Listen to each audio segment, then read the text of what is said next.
Hello, this is actually future FromSoftServe, editor FromSoftServe, adding this in at the beginning of the video. I have a Patreon. If you would like to support my modding efforts on DS3, Bloodborne, Dark Souls 1, Dark Souls 2, Sekiro, upcoming mod, video about that later, a future Elden Ring mod, because obviously, a future Armored Core mod, obviously. If you want to support those mods, I would greatly appreciate that. This is my main income. This is what supports me. So I have a Patreon down below. I have Ko-Fi. Watching the video, sharing the video, liking the video, commenting, all of that helps. There's a new feature on YouTube where you can hype videos as a viewer, and it's free. I think you can do it up to 3 times per week on a new video that comes out by a creator that you like, as long as they're in the partner program. You can hype it, and I think there's going to be like a hype button. And basically that puts me on a leaderboard that then gets with other creators that are below 500,000 subscribers, and then it's weighted based on your subscriber numbers. The lower subscribers you have, the higher the hype is, and the more likely you are to get a benefit and a boost to your video. And it's all free to the people, the viewers can do this without having to pay. So I think that's actually really cool. So I want to make sure people know about it, because even if you don't do it on my channel, because I don't foster a really close connection with you guys, I admit that. I just don't. I'm like Willy Wonka. I come out, I do some stuff, I say stuff, and then I go away. But if you want to, you can hype my video, and I do make money from these videos. Not a lot. Most of my money comes from Patreon. So anyway, thank you. Enjoy the hour-and-a-half video, which is my longest ever.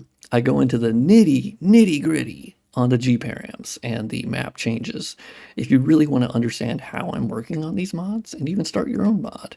Hello, welcome back to FromSoftServe. And I know I've been a little quiet, but I'm back. I've really just been having my head down, working on the Dark Souls 3 mod that you see here. And in the thumbnail I showed you on the left is the unmodded version of Ringed City before I had made any modifications. I was actually smart enough to start with that. And on the right is after I've made my visual config file changes and my map changes, which I will show you today, and actually show you in the visual config file, like what I change, what I don't. And overall, I think the first thing I want to say is it's a different style. I don't see my work as obviously better than FromSoft or anything like that. That's just never been the point. And I think what I'm doing here specifically is just a different style. Which is a bit more, obviously contrasty, a little bit more saturation, just overall more color. And I love light shafts, and it's just kind of what I like, and hopefully some other people like it too. Here I'm actually using an alternate color grade that FromSoft had made, but just didn't use, which was even more common in Bloodborne. Bloodborne, they had a ton of color grades for each area that they just didn't end up using. And they went with the color grade that they obviously did in the release version, right? And so that's been a really fun part, is to basically look at those alternate color grades, which you can see here is obviously much darker, more focused on the shadows. Oh boy, let's see if I can get this. Okay, also I have my HUD off, which is probably a terrible idea. But we're gonna work it out. He's really... I actually have been enjoying playing without the HUD a lot more.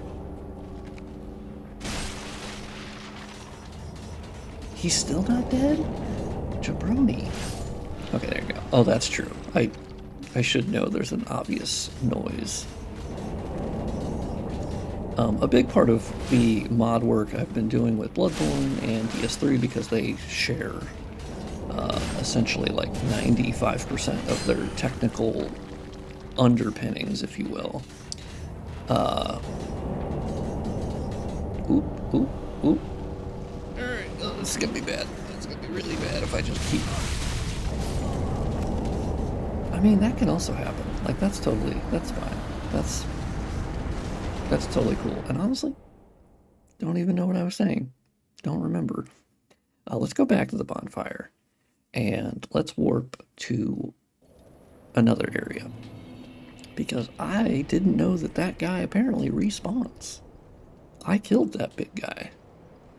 I definitively killed that big guy. Let's go to the Dreg heap. Because it does show, because I updated the DS3 mod, I think yesterday or the day before. So you can go download that below. I probably should have started the video with that. But such is life. Where you can test this out. And there was actually an issue that I've been having. There's a big new feature in the new update. And the issue I was having is that the shadows, the new dynamic shadows that I've enabled, they had a distance problem. Is that as I was removing big shadows, the problem I would run into is that way off in the distance, the dynamic shadows would not be rendered yet. Because they obviously have a distance set to them in the shadow param, and there's obviously a lot of configuration to that, right? And so that was kind of a problem where I'm like, all right, well, this doesn't look great off in the distance. And I had a bit of an epiphany where I was like, well, wait, doesn't FromSoft already have a game that was the first game? Oh, for a second I was like, wait, did I not kill that angel? I was pretty sure I did. But yeah, I was like, wait, Sekiro. Why don't I look at Sekiro's shadow param, which technically I had done before. Man,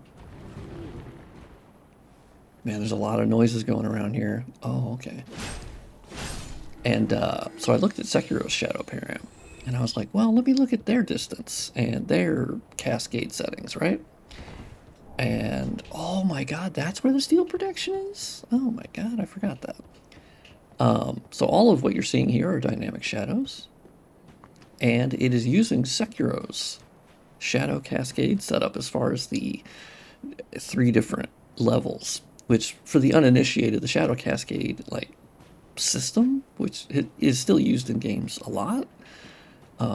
I know with UE5, they're kind of going to like virtual shadow maps, and there's like other techniques out there, or RT shadows or whatever. But cascade shadow maps, essentially, they set up like there's a first cascade that's like near the player, and that's the highest quality, and then there's a second cascade that is slightly lower quality.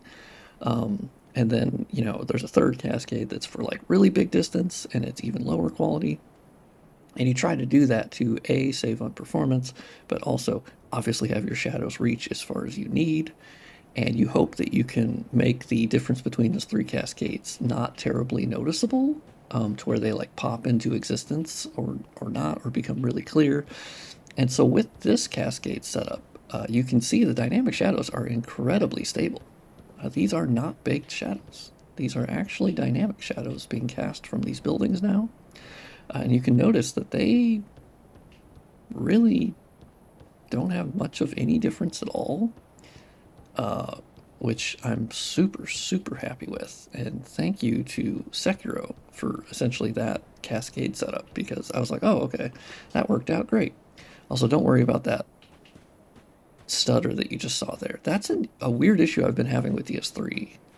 I think it's just my computer, because I haven't had this issue before. Yeah, so you can see dynamic light coming in right here. And so I'm still tweaking a lot of the like indirect illumination. But let's take a look, because these guys aren't going to attack me. Let's go take a look at the gparam to understand what it is that I'm doing, essentially. I think I can yap a lot, but it doesn't help, I think, if I don't show you what I do, right? I also have my project folder set up. So if we open up the dreg heap, for instance, because let's get this going, so that way I can basically refer to this as I talk about it. So it's going to load all the map pieces. Shout out to Smithbox, which is essentially the successor in many ways to DS Map Studio. which I had used for a long time. So here's the drag heap map. Here's our starting location. You'll see these are the point lights, and I've actually placed these point lights, but originally there was one over here, there's one over here, and you can move them. You can choose the diffuse intensity, like how bright it is. You can also change the radius, which is the distance of the light. You can change the sharpness, which, as far as I understand it, is sort of like a fall off style thing. So you can control how far the light, I'm not going to describe it very well, but it's essentially another dial that you can tweak to, even if you had a light that does go a great distance, that is very bright, you can then use the sharpness to essentially, I think, just make it blend in a little bit better. I don't know, I'm not sure if I'm saying that correctly, but don't worry about it. It's also early in the morning. Well, it's not early in the morning. I just woke up because I'm not an adult and I wake up past noon, so don't worry about it. But yeah, let's go into the gparam for a while, for a bit. So as you can see, the drag heap is over here, and it is denoted as M50 underscore 000000. Ringed City actually gets its own map, which is M51. And then Philionor's Rest also gets one at M51 underscore 01. So inside your Dark Souls 3 folder, game, param, draw param. Now, by default, you don't actually have the param folders and a lot of these folders, but that's because my game files are unpacked, and I unpack them with a program called UXM. Unpacker, I think, is the subtitle or whatever. And you can unpack your game files. That's how you get access to a lot of these extra folders. And then we go into draw param, and then inside here is where you find all of these files. And you can see that they are perfectly matching the map numbers, essentially. So if we go down to M50, that is the drag heap. And basically, there's another program, which is called witchybnd. For longtime people on the channel, you'll definitely be familiar with a lot of these terms, but for the new people, they might not. So you hit witchybnd, boom, and it creates this XML file, which you see right here. And yes, I do use Notepad. I know, it's crazy. I find the Windows 11 version of Notepad to have all the features that I really need. Like, you have a Control-C, you have your undo. I don't know if you have redo. Do you have redo? No, I think you just have undo. I don't know. But anyway, it has enough features for me. I don't need any specific super text editor. So what you're seeing here is, this is all very overwhelming at first, right? And this is where I was at a year and a half, 2 years ago, where you just see all of this and you're like, oh my God. But I think it shows you just how much is controlled by this one file. So essentially, you'll see your directional light angle 0, which is essentially the main world light. And then, as far as I understand it with these numbers, because all of these things have mostly been just me tinkering around. Obviously, Trivia is a fellow modder, and she created the foundation of a lot of my understanding of Dark Souls 3, Bloodborne, and that style of gparam in games that use that kind of config file. Because prior to that, you had DS2, which used filter params, which actually are the basis, essentially, of the gparams. And then I'm much more used to the DS1 Demon Souls style, which is a completely different setup and doesn't function like this at all. And they have separate param files for everything. And so a lot of this has just been by tinkering around. But I learned that essentially this number here controls the, I think, vertical orientation. There's actual names for this, but I'm an idiot when it comes to a lot of this, which might be surprising, might not. And think of a sphere. And so this first number is rotating it on the y-axis. and then you can see the other number here will control the on the x-axis, or maybe you can think of it as horizontal and vertical. Or just rotate the sphere horizontally, or the other one rotates the sphere vertically. And you can basically tweak those to get where the light actually is displayed. And when you bring up the maps, you can actually see that they have a key light placed up here. And that generally, that is your directional direct 001. This is essentially where the light is designed to come from. And you can see it in different spots in different maps. And so that is the first thing that I look at, and I go, oh, okay. Now, the other thing is the player and enemies are lit on a separate identifier. So with how Bloodborne and Dark Souls 3 function, and Sekiro and Elden Ring, actually, it's all very common still, is obviously here you can see these IDs for 0, 1, 2, 3, and you're probably thinking, what the fuck does that mean? Well, so what that actually means is when you select map pieces on the map, you'll notice right under here, they have a gparam config, and then they have these fields.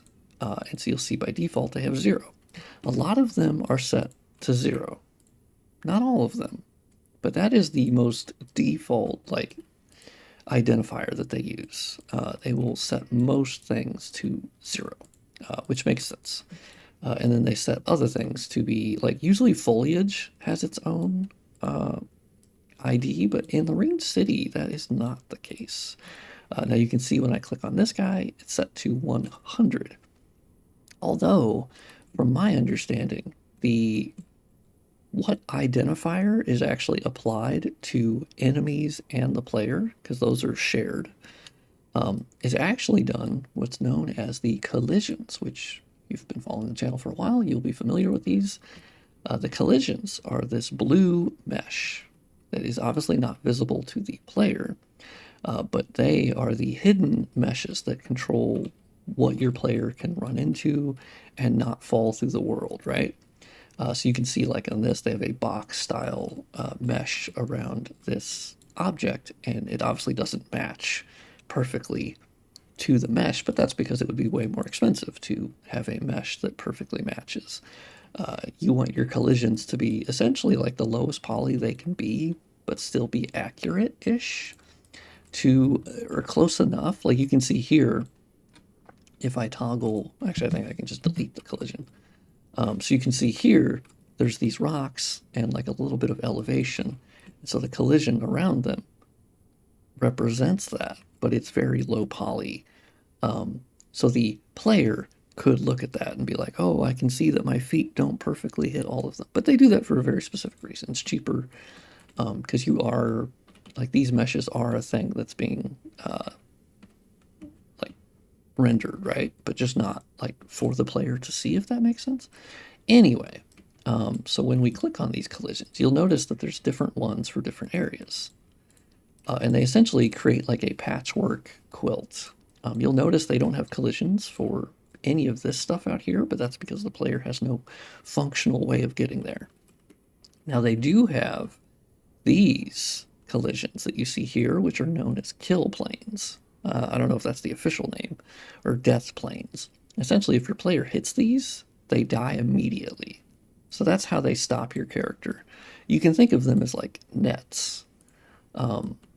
And I think they actually have two of them. I think there's one that initiates the death, and I think there's the other one that initiates the death screen. I don't know. I could be wrong on that. Don't quote me. But yeah, basically they create like a patchwork quilt. And the reason why, you might be thinking, well, why wouldn't they just have one big collision? Well, the reason they have multiple is that you can change things as the player steps on these collisions. Like you can see there's a collision here and a collision here.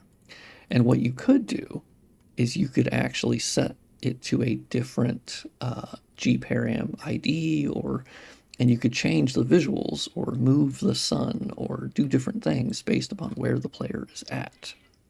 And that's why they have these different collisions set up. Let's see if this foliage is set to a different ID. No? Usually they have the foliage set to a separate identifier.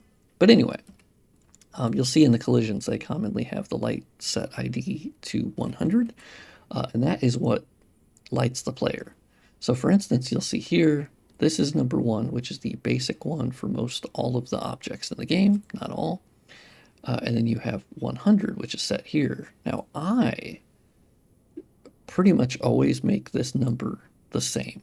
You can see I have the direction set the same between 0 and 100, but that's because I like the player to blend in almost 100%, about 95%. They're still a little bit brighter than the environment on purpose. And so that's my style. FromSoft will commonly have their player lighting set a little differently, to where they're either way brighter, not way brighter, but they stand out. And that makes perfect sense, because it also gives you visibility to the enemies, because it controls their lighting as well. And so they stand out and you can see them easier. I tend to like them to blend in more, and that's also because I'm using dynamic shadows. So it really just works together, hand in hand. Let me drink some water so I don't ruin my throat with the incessant yapping.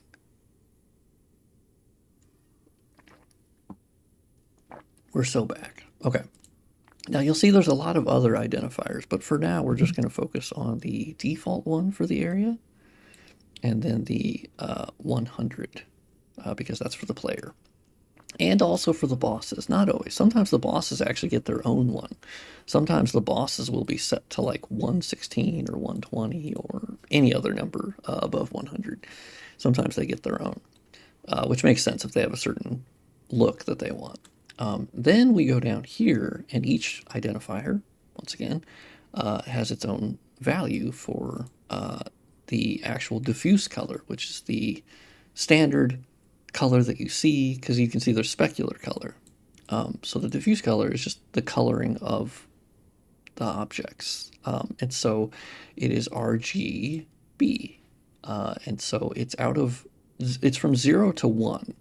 That's how their scale works. So you could essentially try to convert from the 0 to 255 RGB scale, which is probably obviously the more standard option. But this is from 0 to 1, and then they use decimals, obviously. And then you have your actual like value of how powerful it is.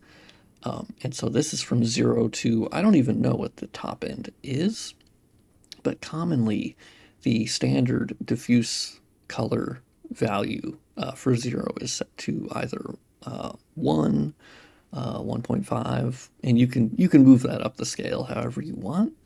If you were to set it to 0, then there just would be no lighting. So for most things. And then you can see here 100, which is once again the enemies and the player. Ooh, I actually have this set incorrectly. So I currently have the player a little bit darker. Ooh, that's my bad. So if I have the world, most of the world, set to 1.5, I will actually set the player to 2. Now this is another instance. Yeah, this is something I actually missed. So this is something I usually do, where I like to even take the coloring of 0 and match it with 100. Commonly FromSoft will have a different color assigned to the players and enemies. Like for instance, you'll see the values are higher here, where they get closer to 111. But usually, even here, you can see with the red at 94, the green at 97, and the blue at 1, they have a proclivity. I don't know if that's the right word for this, but it sounds right, for that cold color temp. And I obviously do not, which is not inherently better or worse. Again, it's just a different style. And so then you can see I set it to 1.5 strength, and then the players and the enemies I'll set to 2, for instance. Now we go down to our specular color, and by default that is sometimes set at half of the diffuse level. So you can see it's 0.75, but that's not always true. You can play around with that. For instance, if it's an area that is distinctly wet, or you want it to be moist, you can actually lift that up to 1.5, to 2, 3. You can even double it if you want. You can play around with those values. And obviously you'll see an increased specular response on all surfaces that share that value. But this is another one where the player, oh, I screwed up again. Apparently I was drunk, I guess, when I was doing this. I don't know. Well, there's a lot of values. So once again, the player, I apparently missed doing. So we copy that and we apply it, because once again, the player and the enemies are being lit by a somewhat blue hue, and it's actually darker, or less specular. You definitely want the player and the enemies to have a higher specular value than the area, just because the player and the enemies are commonly wearing armor, right? And so that denotes a higher specular value than, say, your average environmental surface, like brick or whatever. But metal, obviously, there's a higher specular value applied to that. So now we get into the directional light sharpness, which you can sort of think of like, the lower the value, the more that you're choking that light, and you don't really want to let it breathe. And the higher the value, as far as I know, 1000, I guess, is the highest value. I don't know. This is actually something that trivia taught me, of like setting it to 1000. And I really only do that initially for the default world light, and then the player and the enemy lighting. A lot of these other values I probably should do that for as well, but not necessarily, because some of these, like 300 and 301, they get used for like distant things. Like sometimes, yeah, like for instance here, this fog is set to fog ID 300. So it's not set to that for the light ID, but some of them, maybe not, maybe I can't find them. Wow, even the, well, maybe I've already changed these. Actually, what is this area? What is this object? For a second, this actually looked like a Bloodborne model, which would have been interesting. I've always liked flying through the ringed city, like destroyed buildings. They're all, because they actually just, they're slightly lower poly than their full quality models, but they're actually still pretty decent. And you can see that I think the designers had a lot of fun just placing these individual objects, because you can actually move them. That's really cool. I don't know. I love the Ringed City. The Ringed City is definitely one of my favorite areas in all of Souls. I think there's a lot of annoyances in this area, a lot of really, really, really fucking annoying enemies, but I love the lore and the design, and I just love it. Plus, they have like the Ringed City Knights, and they have Slave Knight Gale, and Midir, and oh my god, like even the Demon Prince, and like it's just peak for me. Like it's just peak dark fantasy. Like, I don't know, it's like the pinnacle of that for me. It's so good. Yeah, so if we go back to our gparam, and then you'll see here they have directional light SSAO weight. So this is essentially the strength of the screen space ambient occlusion effect on those specific objects that are given that 0 identifier. So you can see that if you gave something a different ID, you could give it less AO. That kind of gives you that control. By default, they generally have this set at 0.8. Is when you set it to 1, because it maxes out at 1, as far as I know. I guess I haven't set it higher than that, but I really don't think you'd want to set it higher than that. Then the AO can be a little bit too strong. Of course, none of that's going to matter once we have DS3 lighting engine, because it'll have its own AO, and we don't need to really worry about the in-game one as much. Now, the directional light angle 1, essentially this is the other directional light. And the way that I use it is somewhat different than FromSoft, in that, and I actually came up with my own number system. Well, not my own number system, but this is the same, those two different numbers I was talking about earlier, like a sphere rotating, right? And I actually came up with my own, essentially through just tweaking and changing a value, lowering it, raising it, I've sort of figured out a really good indirect illumination value. in that you essentially take this value, and so this is your initial value. And then what you do is you take the negative 0.55 and you minus it by 0.46. And then the other number you actually minus by 3.16. And I found that to provide a really good indirect illumination. Not perfect. I probably could still tweak that more. That essentially what that's doing is if your key light is over here and it's, you know, facing down this way, you need to have essentially a light that is rotated around and not perfectly aligned with it, but essentially as the light is coming this way and you have shadows on all of these buildings, you can, that's what the indirect light is doing, at least how I use it, is you can then set up that light to provide just a little bit of illumination in the shadowed regions, just a little bit of visibility, because otherwise the shadows would just be perfectly dark, and that doesn't look great. So that's kind of what the indirect illumination is for. And you can see that's how I have it set up. And then I usually set it the same for most of the values, well, at least for the player. And then if there's any foliage ones, I generally can kind of change that too. That's part of the style that I make with my mods, is unifying the lighting.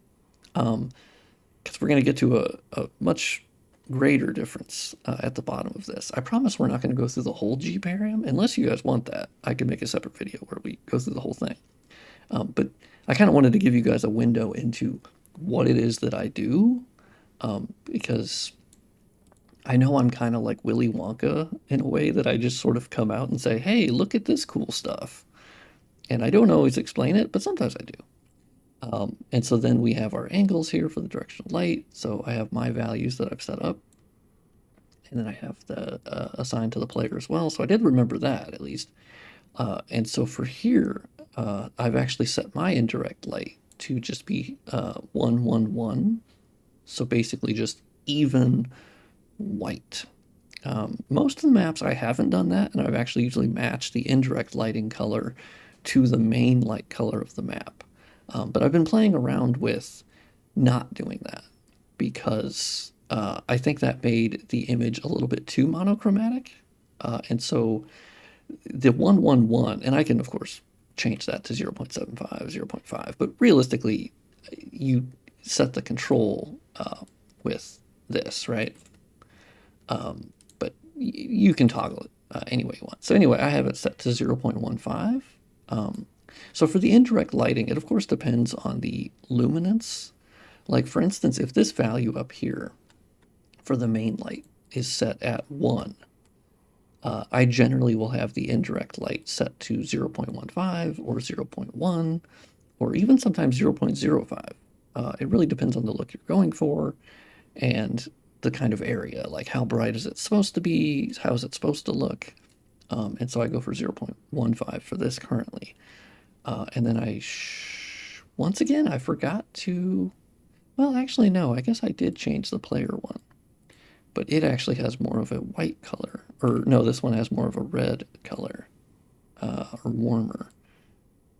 So let's try to change the player over to the other settings I put up. Okay, so let's do that. And then our directional light spec color. Now this is a change that I make. So on the indirect light, which is this, well, really it's all of this. It's essentially the directional light angle 1. So anything with the 1 here, directional light 1. The spec value, I change to 0 on everything, on every identifier here, because a problem for me, at least, with Bloodborne and DS3 specifically, is that they have a lot of loose specular everywhere. Specular coming from left, right, up, down. And you'll notice this in interiors where there's a lot of just light. There's just a lot of light everywhere. I think I took screenshots of it, actually, now that I think about it. Let's see, because I think I did. And if I didn't, well, I didn't. I think I did. I was pretty sure I did. I was also doing Sekiro modding. Don't worry about it. I'll make a video about it. I've been playing Sekiro again. Sekiro is so fucking goated. It's insane. It's so good. Let's see. Maybe I did take a screenshot. Maybe. Do I have it set to the largest icons? No, I do not. Oh, this should help. I take a lot of screenshots. Don't worry about it.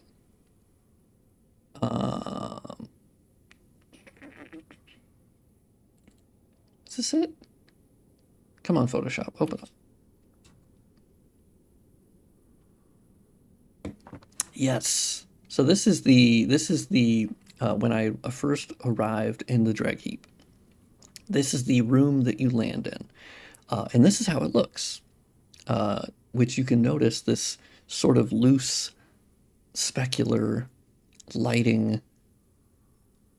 You could call it an artifact. I don't think it looks particularly great. That's me once again, different style. I don't love that in the dark regions, and obviously you can see the very cold color tone. You can see that the player is lit much brighter than the environment, right? You can also see that there's a point light that's placed over here, so that's why you're getting that sort of illumination. And then I believe this was my first pass, is after I made my modifications, you can see that all of that is turned off. None of that indirect illumination or like specular and being lit from multiple angles. I got rid of that point light. Now the problem is that the floor is abnormally lit versus the rest of the environment. And so I kept playing around, and I'm still not like done. This is kind of what I landed with, which I manually placed point lights, essentially like fill lights, to sort of replicate a little bit of that, but matching where the light was sort of coming in from the direction or direction of the light. And so I placed some of these like fill lights. And then, of course, with the player lighting changes, you can see that now the player blends in much more. But you also don't have any of that loose, like, lighting that almost looks like light leak. That's just what DS3 has a lot of.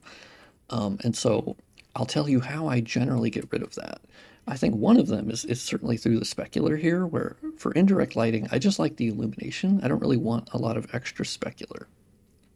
I just don't, that it just ends up being too much. And so then we have the sharpness once again, which I tend to set high for the world and the player. And then you, of course, have your SSA weight, whatever. Now, here's where we get into local lights. So there are basically two separate local lights that FromSoft has in their toolbox, essentially, to help out certain things. These tend to get used for foliage because they are a specific, like, alpha card setup. So you almost need, I've learned manually, I've learned the hard way that you sort of need this extra little bit of light to some of the foliage in the game to make it look correct and not too dark.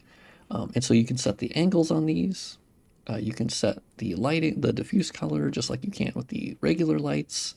And so FromSoft would use these on the player to give them a boost, a little lift versus the environment. And so you can see here I have it set to the warmer tone for the player and the enemies, and I have it set up for the spec value as well. And we have the sharpness values and the SSA weight. Now we get to our second local light. So what I do is I've also changed the light angle for each one of these to match the main directional light and the main indirect light. I've set those to the same values that I use for the world, which you could perhaps use them differently, but once again, I like them to be very, very consistent. So we have our diffuse color 2, and you'll notice, once again, on the spec values, on the indirect lighting, I do not do that. I just set those to 0. Now let's go down here, and let's go to the GI occlusion setting. I have actually not figured out so much what that actually does. I've changed that value, and I've never really noticed any difference. I've seen the only difference I've ever seen with FromSoft using it. Most of the time, they always have it set to 0 for everything, but occasionally they have it set to 0.3. I don't really, so I still need to like understand what the hell, because it says GI occlusion, so like global illumination occlusion, and it's occluding the global illumination, which, so in my mind, I go, well, I don't want it to occlude any of that. So maybe that's why it's set at 0. I don't know. And then we have, here's the very key things that I disable. Now, I'll admit I don't 100% understand how the followed camera portion works. So I tend to just turn all those off. I don't mess with that. But you can see these lights obviously have all their different values, and they are assigned to the values that the objects are set to in game. And so you actually have a directional enable local light 1, local light 2. This is where they are controlled, whether they are on or off. And so by default, FromSoft had a lot of these turned on. They would use a local light for the whole world set at 0, right? So it gets used on most of the objects. When you already had the world light, you already had the indirect world light. And so that is, and it took me a long time to figure this out. That's why Dark Souls 3 has a lot of this where it's lit from a different angle, and then interiors, there's lighting coming from this other angle. And they just had a lot of lighting going on, which once again is not inherently incorrect. It's just a different style. So basically I just switch almost all of them to false, except for the player. And then if they have different foliage IDs, which commonly they'll set in the 30 range. It'll usually be like 30, 31, 32. That's how Bloodborne does it as well. And so, man, I don't know anyone who's going to actually watch this video and enjoy it, but somebody will. I know this will be like Bob Ross painting, but it's all about fucking Dark Souls modding. Anyway, so you'll see I have it turned on for the player with the local light 1, and then local light 2, you can see I also have it turned on for the player. Ooh, I actually have it turned on for 21, which I don't actually know what that is. So right now we're going to turn that off. Now here's another incredibly important value. This is the directional light mask influence. And what this is, and I've talked about this on the channel before. Let me drink more water before I get into this.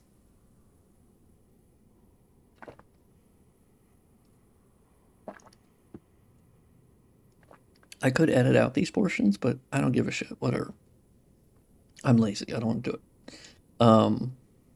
So basically here, commonly this is set to 1, but you can actually do 0.7 or 0.9. But what the light mask is now, because the game's been running the whole time. So essentially, the light, he moved. Sir? Wait, am I high? I'm pretty sure he was closer. Has he been moving backward this whole time? Anyway, so the player mask controls if the player is lit or if the player is dark. And they would do this because they did not have dynamic shadows for the world. So essentially when you would go into a dark building, they would then alternate your character to just be dark because they didn't have the shadow information to display. So you can see here, let me get rid of this. Because I have the player mask disabled 100%, you can see that the shadowed region is above my player, and then the lit portion is the bottom half now. And you can actually see that it naturally, as it should, dances on your character. I don't know if that's the correct terminology. As you walk in and out of areas now, because I have that player mask disabled and I have the dynamic shadows enabled. So you now get realistic light and shadows on your character as you enter and exit buildings, as you should. But they didn't because they obviously had to come up with a solution of, okay, well, how do we darken our character when they're interior, when they're inside like a building, but we don't have the dynamic shadows to tell the game world that the player is dark. So we'll come up with a setup that essentially darkens the character. But how it darkens the character is it darkens the whole character. And of course, they can control how dark, but it was either on or off. And now that we have full dynamic shadows, essentially dynamic lighting, we don't have to worry about that. So that's why there's a toggle for the light mask, right? Now we get into fog param, so you can actually change the color of like how the fog works. It's not volumetric fog, so it's just your more standard fog setup. But you can see by default they commonly have a sort of colder fog color. I generally do tend to move this back, at least initially, towards a more neutral fog color. And then you have your distance, your height settings, your offset. I tend to keep most of those the same, not 100%. There are times that I do make tweaks to that. You can also change the overall like visibility of the fog. So if you like the fog color and you like the distance and you like the density and you like all of that, but you just think there's a little bit too much of it or something, you can essentially just go in here and then turn that down to 0.5 or 0.75 or whatever you want. Now fog contrast, actually, yeah, let me, so by default, a lot of the times they would have, at least in Bloodborne, they'll have the fog contrast set at like 0.45, but essentially the lower the number, the more washed out the fog is, or the brighter the fog is, because it's not really applying any contrast to it.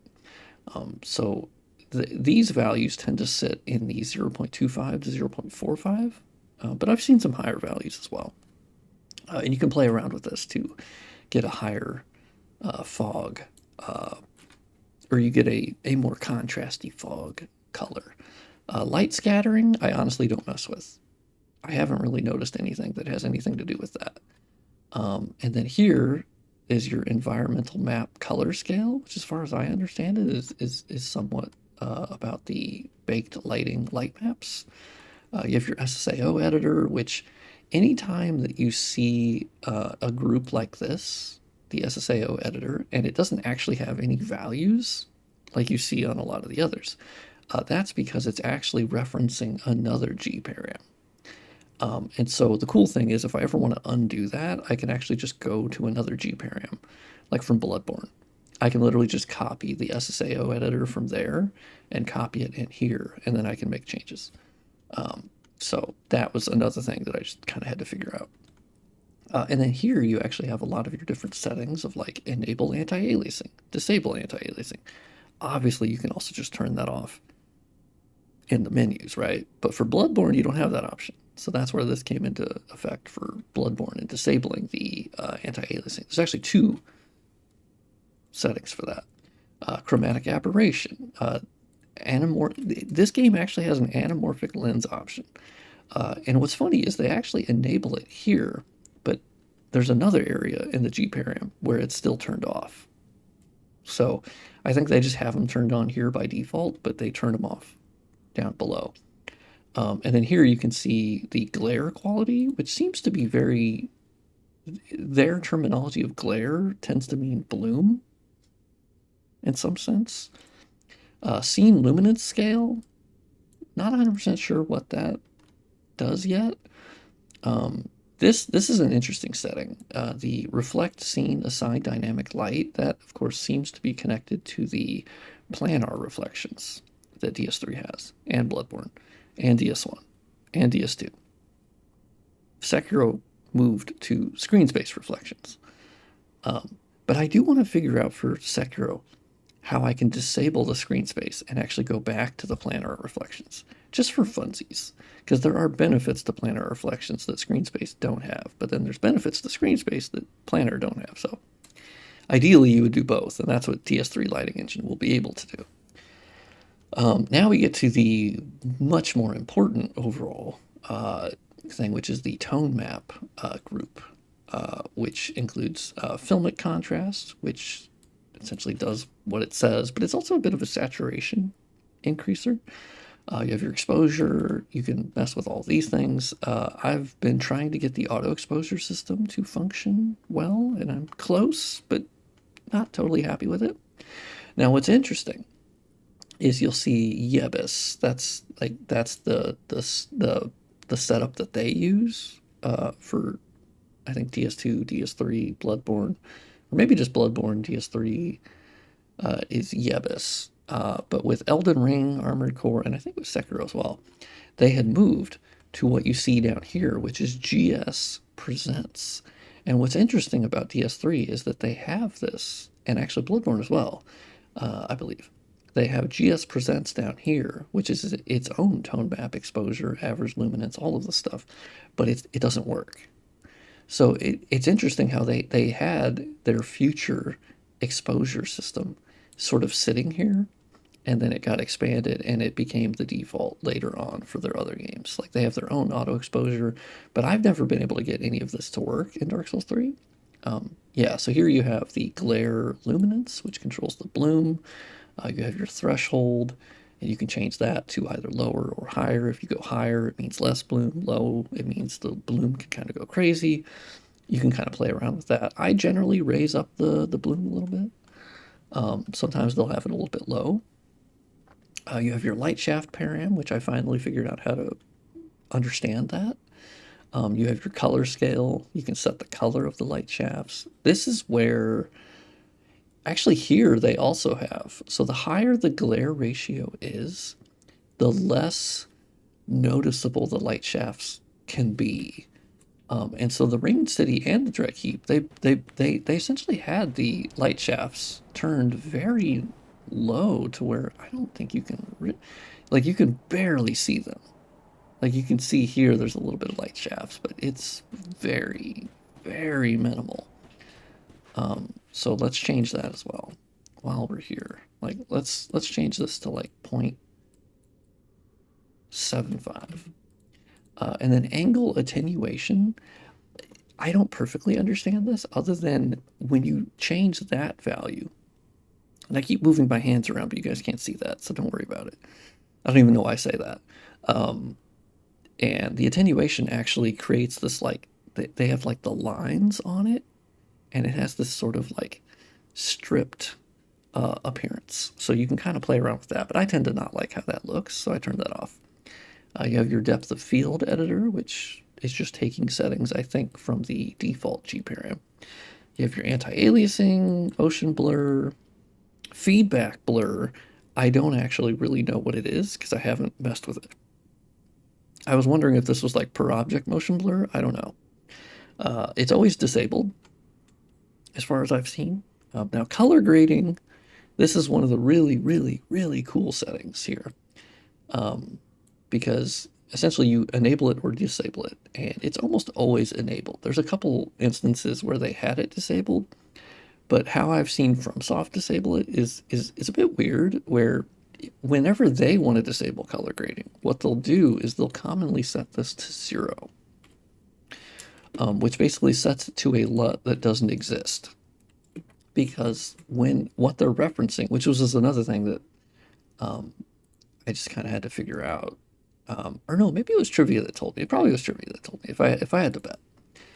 So if we go into M50 here, you'll actually see there's a file called M50 cgrading.tpf.dcx. So basically you wiki-bnd that, and it creates this folder, and inside here you have color grading LUTs, which you'll see there's 1, 2, and 3.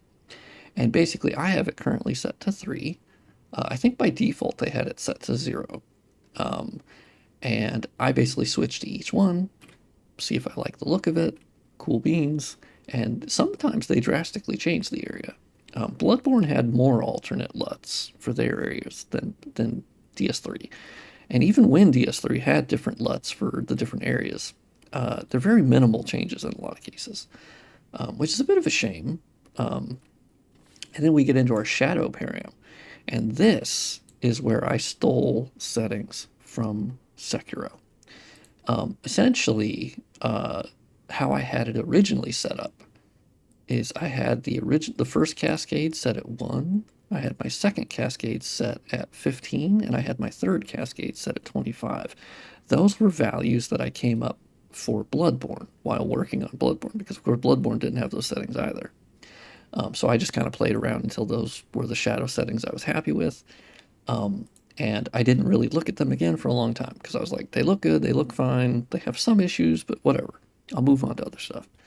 And then I had that sort of epiphany where I was like, because I had done this prior, where I had looked at, let's go into our, or no, I had gone into Sekiro's params, and I had done this before, where I basically copied the whole shadow param, and I copied it into DS3 or Bloodborne, whatever I was working on, and it just didn't work. It totally broke everything, and I was like, shit, okay, well, I guess I can't do that. Well, I was wrong, because at that point, I didn't have an understanding for the gparam like I do now. And so anyway, basically you set your shadows to fade way off in the distance. By default, I think I had this set to like 100, but now the fading of the shadows, where they basically fade out, is way farther in the distance. And then this controls, once the fading starts happening, how quickly do those shadows fade. So I think I'll change that to 100. I think that's what I've used for other maps. But anyway, I push out that first cascade to 15. These numbers here are straight from Sekiro, which is 15, 30, and 70, which on their own, those numbers don't mean a lot. But I believe the default DS3 values are like 1, 5. They're very low because their shadows at that point did not need to be for the whole world. They were not. They were just for the player and like the enemies and maybe crates and barrels, right? Like those things that were breakable. But that was it. Everything else was handled by baked shadows. So they didn't need to do that. The shadow map mode, I generally don't change that. Don't change the filter mode.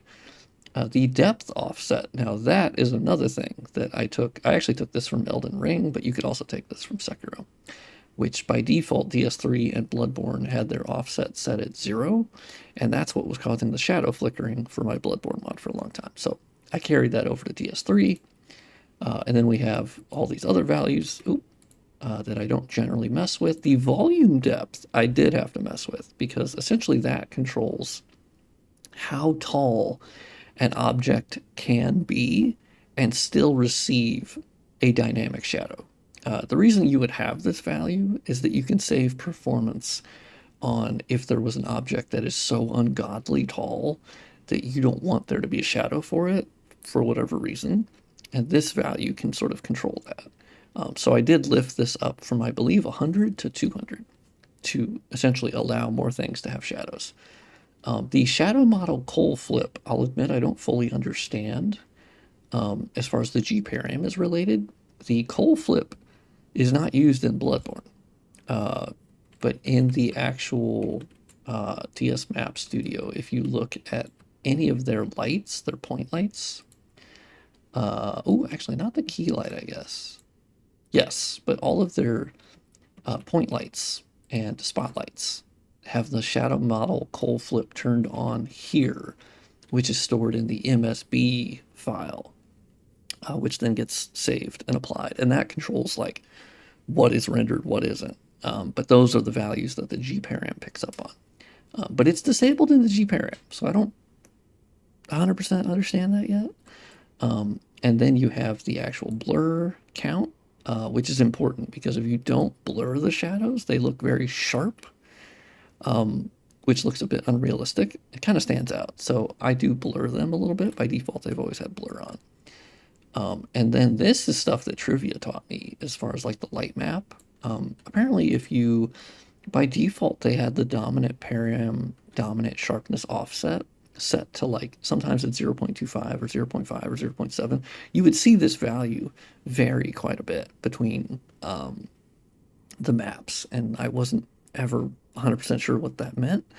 And then even the exponent here, essentially it seems like, because it says light map, right? So you'd assume it would be like the strength of the light map, which for those uninitiated, I probably should have said this earlier, but I am removing the baked shadows from the game, but keeping the rest of the light map. It's very laborious to do this, and I'll show you that in a bit. And then we have these that I don't mess with, which is AO Field, Sea Wave, snow stuff. I've only messed with on a couple things like Ariandel and Canehurst. The glow filter, color paraffin, GS lens, all of that stuff, I haven't messed with. Don't really know. Might mess with it later. And then these are unks. These are the unknown values that we don't really know what they mean. At least I don't. But there's a lot of values down here that I'm not entirely sure. I assume I think Trivia was telling me that they tend to relate to how these are set up here. And there's something to do with that, but I don't fully understand. Now, there is something interesting I see with the, if we go up to the motion blur setting, there is actually a value that I've seen not used, that they essentially have a setting for the motion blur that you can fix the FPS and set it to 60 FPS.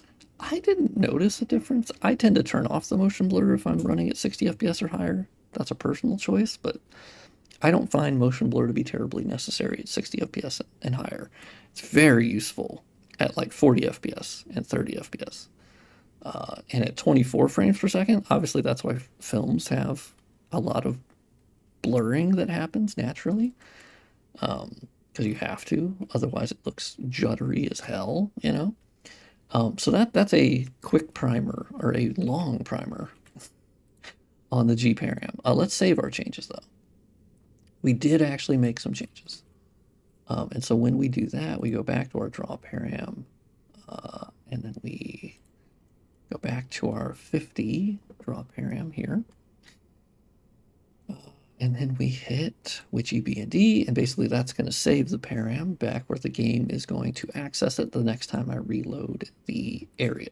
Now, really quickly, here is what I'm doing for the light maps. So in here, for the drag heap, there's a file called the gi_env_m50. And the TPFBHD, you basically hit witchy B and D on that, and it's going to give you this. And these are all of the light maps, the baked lighting for the drag heap specifically. And the nice thing is they correspond to the actual map pieces here. So for instance, the M1301, we can actually go in here and surf to M1301. And I'm curious if I actually have that disabled. Ooh, I don't. I actually have more baked lighting to remove in the ringed city. So that's on me. So let's do that. Now you'll notice the _L, you want to ignore those because that's _low quality. FromSoft's used that identifier for a long time. And I assume that's for lower quality settings in the menu. Bloodborne also had this, which was interesting because they actually don't have any graphic settings. So maybe they just had the low quality variants there if they wanted to use them. But yeah, they're just way worse resolution. They're awful. So don't use those. And as far as I can tell, they're not used in game. At least not that I've seen. And then you want to modify the _00, not the 01. The 01 seems to handle like the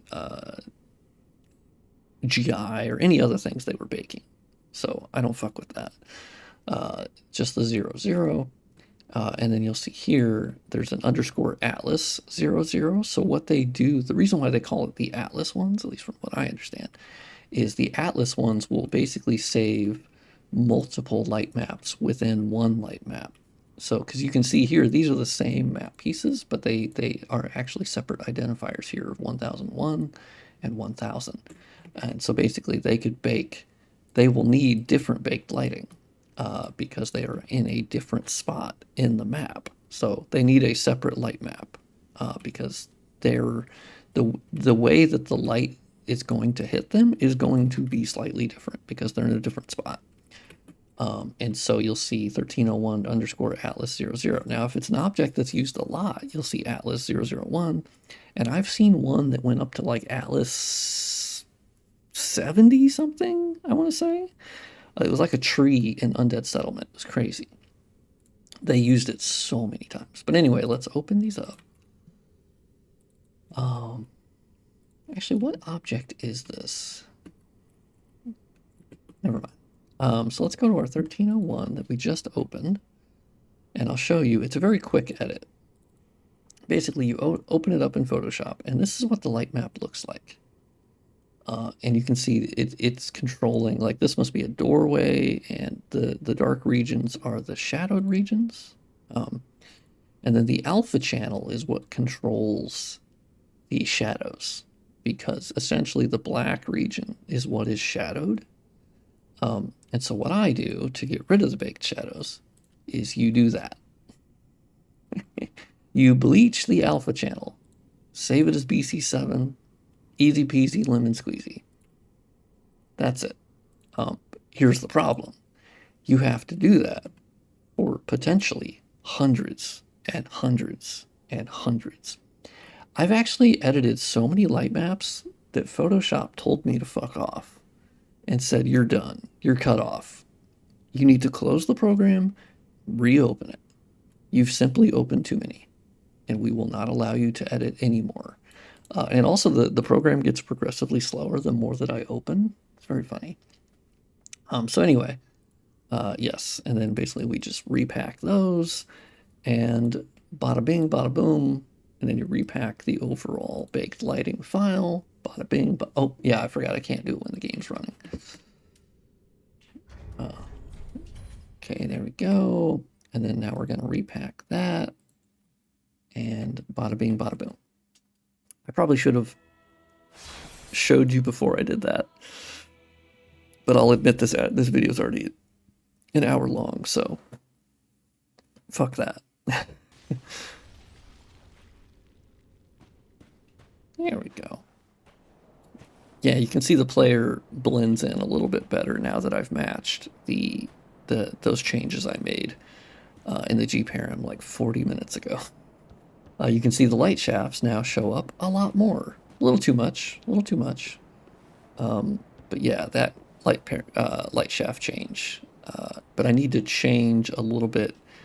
So essentially what I need to change is I like the intensity of the light shafts, but I don't like the radius for them. I actually want the radius for the light shafts to match better to the eclipse in the sky, or the dark sign, or whatever the fuck we want to call that. But I think it's just the eclipse, right? And then have it match more to that. And I think that's partially where the angle attenuation comes into. It'll basically create lines around the eclipse that match with where the light shafts are going. And that's just a different style that some people like, but I don't particularly tend to like that. So I need to play around with the light shafts a bit. But that's essentially what you can do with the gparams. You can completely change the way Dark Souls 3 looks. And I would hope that people understand that I only do that as a different style. And I think it looks good. But I guess I don't want people to think that I'm saying that Dark Souls 3 looks bad by default. I actually don't think it does. I think it's beautiful in many ways. I think there's little visual issues that I have, but once again, those are issues that I have. But here's Firelink Shrine. Let's do a rapid fire. Like, I added a shadow casting point light here for no particular reason other than it was cool. I've been leaning into that more lately, where I go, it's just fucking cool. But the Firelink Shrine is actually a really good example of changing all of the things I talked about in the gparam today. I've made those changes here, and you can see that the Firekeeper blends into the lighting here really well, and the player, where by default they stand out a lot. And that makes total sense from a gameplay perspective. Oh, the other thing I did is I actually made the bonfire shadow casting more noticeable. And this is once again because of trivia, and she was showing me the different SFX settings that could be altered for the particle effects, and the bonfire one has a specific particle effect. And shout out to the Excel document. It's not an Excel document, it's a Google Sheets or whatever, that has they've basically been cataloging the names or the identifiers for the different particle effects that Dark Souls 3, Sekiro, Elden Ring use, like for Candle SFX, the Bonfire SFX, like all the spells, those are all being cataloged slowly to understand what each one is, and that's been, super insanely helpful. I forget that these areas will be the Eclipse versions, so you have to go onto a character that hasn't been that far. But really quickly, we can load up the High Wall of Lothric. We can take a look at that, just so you can see how they look in my mod currently. I still need to mess with the exposure settings of the areas. I've included much more of the Eclipse variants, because the Eclipse variants have their own gparams. So they have their own bespoke config files versus the standard version of these areas, which makes sense. So this is how the High Wall of Lothric currently looks with the Eclipse variant. It's very dark. I'm actually looking into doing more with that, where, here's my idea, because that's kind of how they're already set up, where the sky has most of the color, and the focus is on the eclipse, right? And so my thought process is, what if I sapped even more of the color from the rest of the environment? You could almost make the rest of the environment like grayscale. That might just be a separate mod, where you could make the rest of the environment like grayscale, but the only light that you see, the only color that you see is in the sky. I don't know. I thought that might be really fucking cool. Let me know if that's a cool idea, because I think that's a cool idea. But even if you don't think it's a cool idea, I think it's a cool idea. Let's go to Undead Settlement, check that out. Oh, I probably should have mentioned this a lot earlier. The only things I'm doing through Reshade is the Vort motion effects, which basically handles the temporal anti-aliasing shader. It's not as good as the native implementation, but it's actually quite good. And then sharpening on top of that. AMD's Fidelity FX, contrast adaptive sharpening. It's the best one I've found.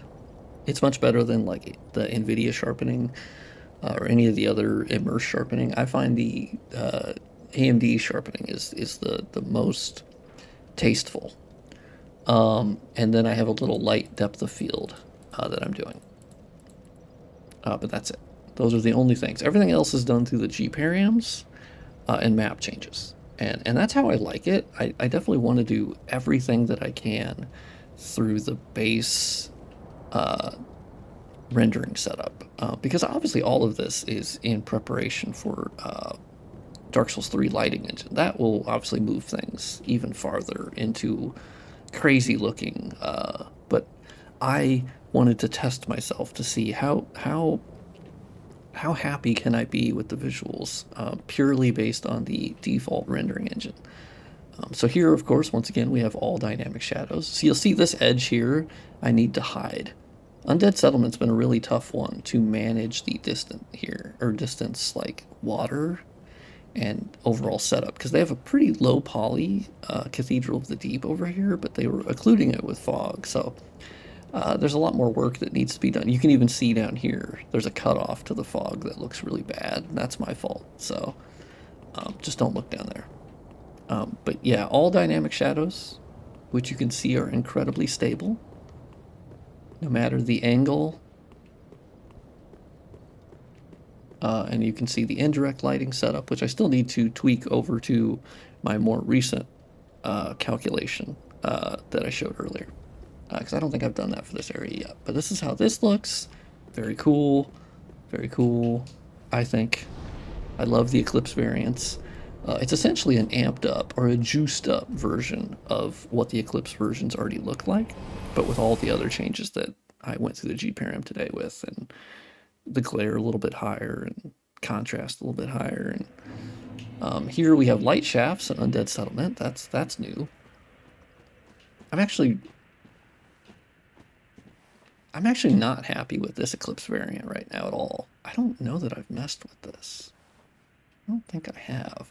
Because this doesn't look particularly like I want it to look at all. This still has like a blue hue to it a little bit. Not a huge fan of this. Don't look at this yet. I'm not happy with that. Cathedral of the Deep. I believe I have done this Eclipse variant. Although I'm still not happy with it, to be honest. Cathedral of the Deep's a tough one for me. I haven't been able to like nail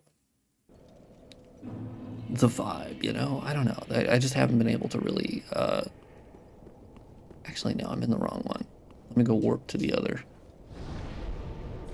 Okay, let's go Cleansing Chapel, yes. Because the Cleansing Chapel, you can actually see on the icon there how the Cleansing Chapel by default looks. It's very blue. Very blue. They loved the blue color. And there still is. The fog is still pretty blue. But you can see it's overall a more neutral color tone here. Which is once again just my preference. So here's how the outside looks. We have our dynamic shadows. These are all very nice. Very stable. Let's see if we run over here. Also, I love Freed's Scythe, by the way. This is my first time really using Freed's Scythe in a playthrough. Because look at this walk. You get to hold down left trigger, and you get to fucking walk like this. Are you kidding me? And then you can do right trigger for this. Or RB for this. Which is just like, are you fucking kidding me? Okay. Don't try to check me. And I believe this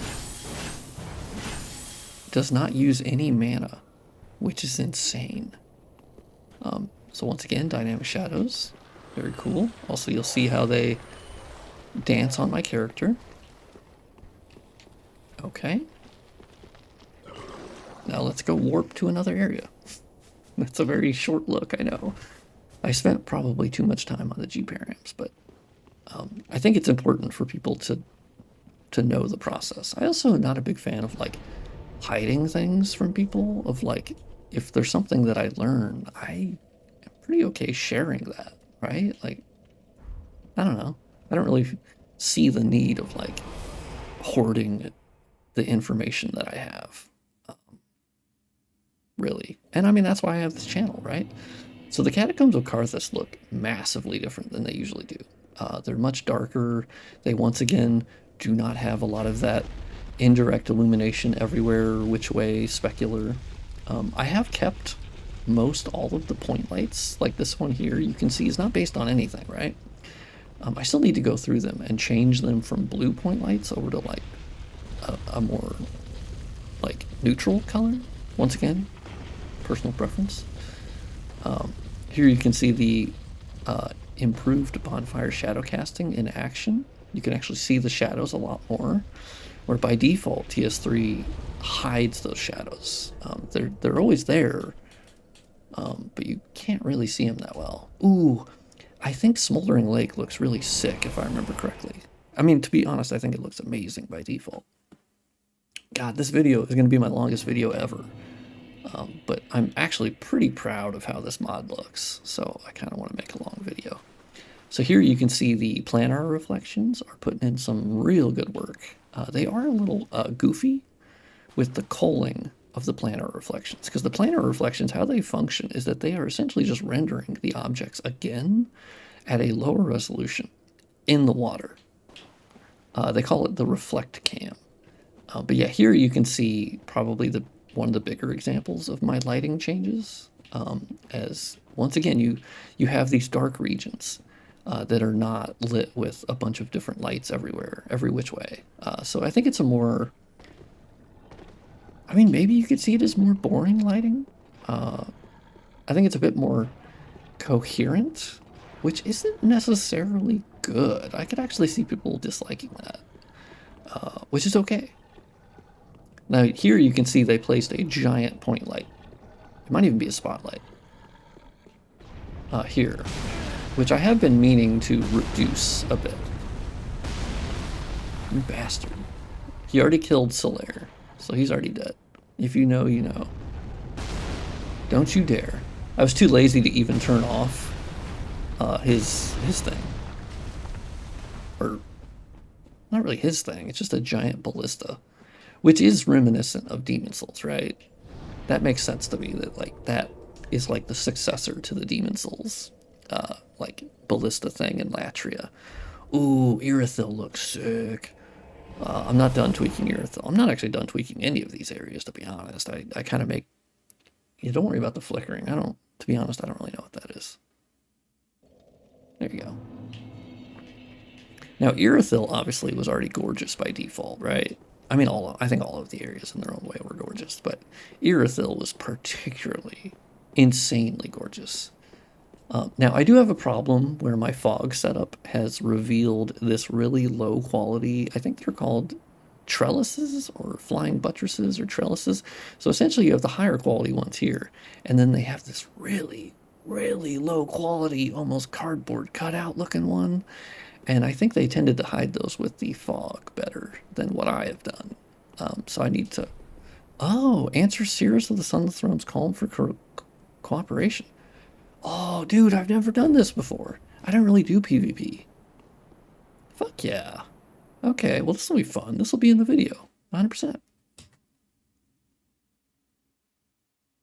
God damn it, my coffee's cold. I've been recording for so long. No way. So she's here too? Oh. Oh, is this not a PvP thing?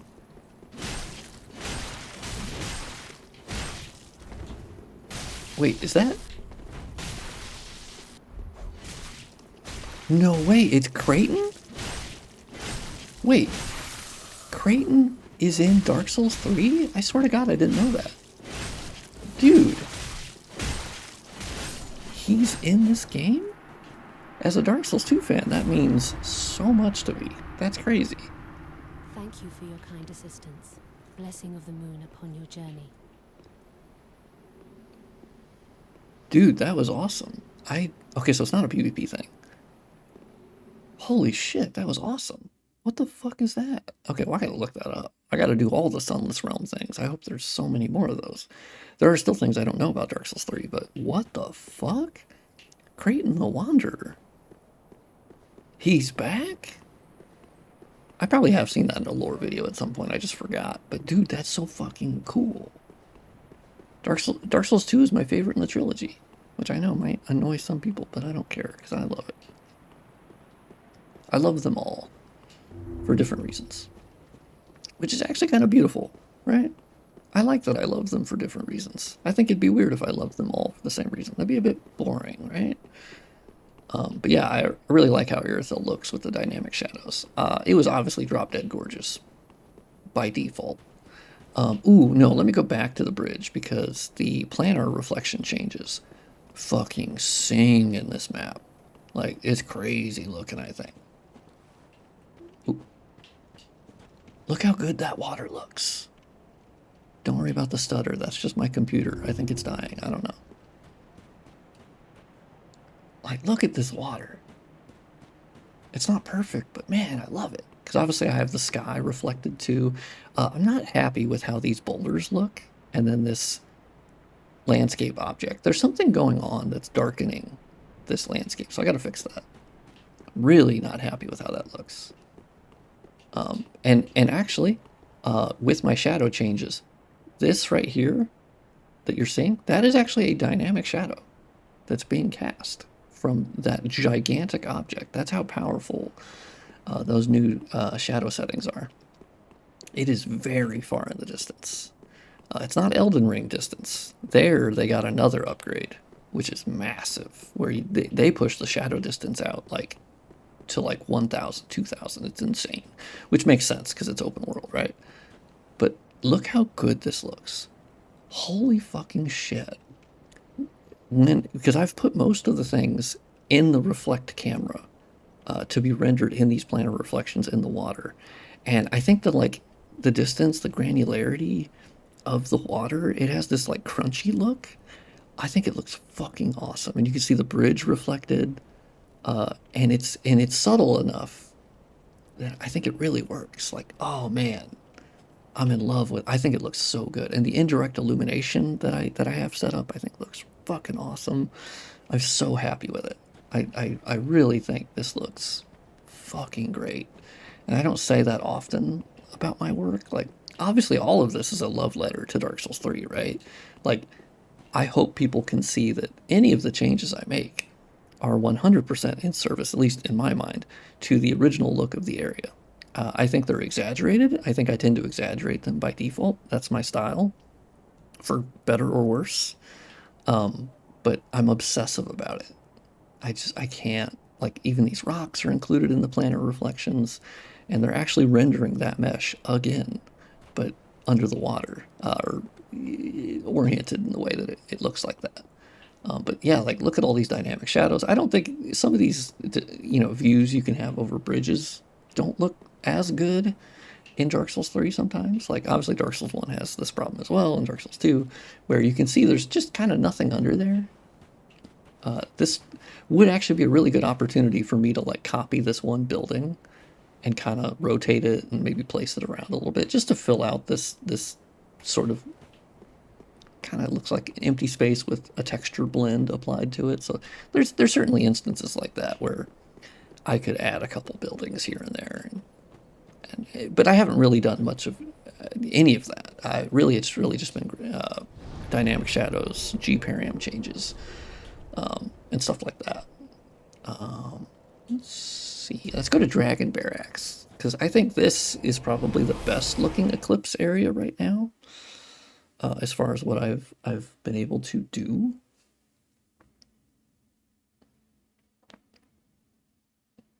Okay, slightly longer load time, no big deal, no big deal.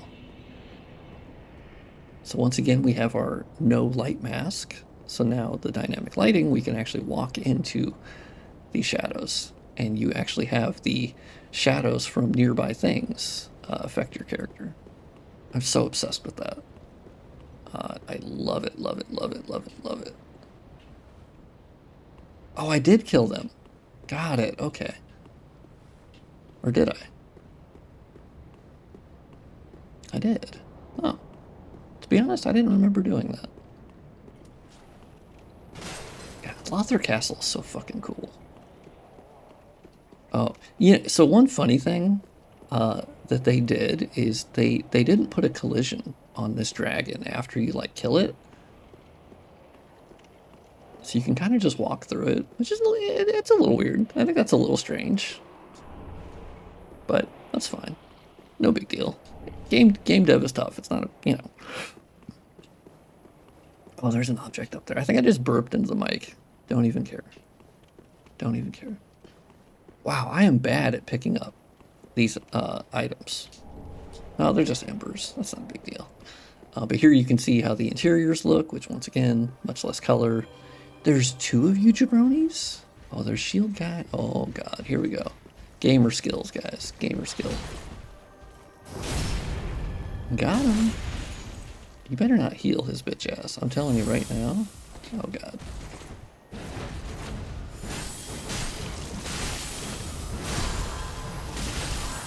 Okay, you have two fucking healers. That's not... I think you understand that's not fair.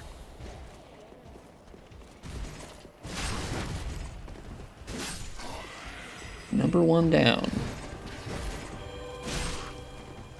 If you're rezzing your friend, I swear to God. Ooh, I barely got that.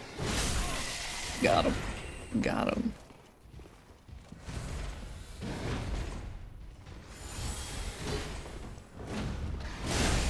Oh, there you go.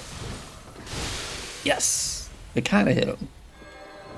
Dude, you want to do your power-up? I'll do my power-up. He stepped right into it. You'd love to see it. Who's gonna win? I'm gonna win. Because I'm awesome. Oh, large titty shard. Alright. But you can see the interiors are much warmer overall. I tend to change most of the point lights over to, like, a neutral color or warm, something like that. Can't believe I've talked for like an hour and a half. I should probably end this video. Ooh, oh, no way.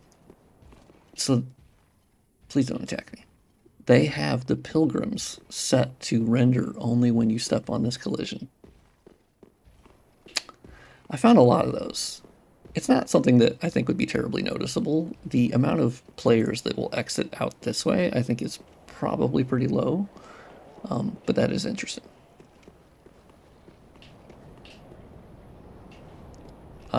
You know what's really cool about this area?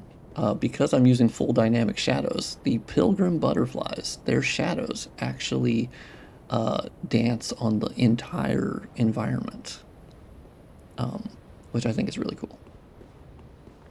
And that's mainly down to, because I believe they already casted shadows by default, but you had the combination of the baked shadows on the environment, plus you had the shadow settings where their distance would be cold.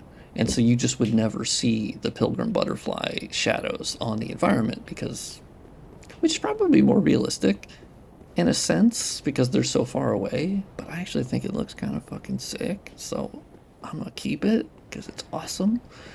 But as you're going through Lothric Castle, you'll see their shadows dance all over the environment, which I think is just so sick. It's so cool. It's one of those unintended consequences that I didn't think about, or unintended benefits, at least from my view, because they're such a cool part of Lothric Castle. And I actually haven't done the Dragon Slayer armor fight on the other character that I started for this mod. This is another one I picked up that had already was farther along, and so I ended up just kind of using this character. But doing Dragon Slayer armor with the pilgrim butterflies above and all the shadows being shown on that, I bet looked fucking sick. So anyway, thank you for watching this. An insanely long video, my longest one I've ever done. But maybe that's to make up for the fact that I haven't really made a yapping video in a while. So, love you guys. I know I don't really foster much of a close community at all. Not even a little bit, but that's just because I don't really, I don't know, I feel weird about it, and I don't like being the center of attention, so I tend to kind of make my stuff, put it out, reply to a couple comments, like some stuff, and then I just move on to whatever the next thing I'm doing. So maybe it is the Willy Wonka thing, where I just come out and say, hey, here's all this cool stuff, and blah, blah, blah, blah. And then I just disappear. There is a new feature on YouTube. Well, I would say if you've made it this far. Well, actually, no, I'll do that at the beginning of the video. Anyway, thank you for watching this video. And I'll see you on the next one. You can download the current version of this mod below. Go play with it. See if it's fun. See if you like it. It's not going to be bug-free, but, you know, it's on Nexus Mods. Link below.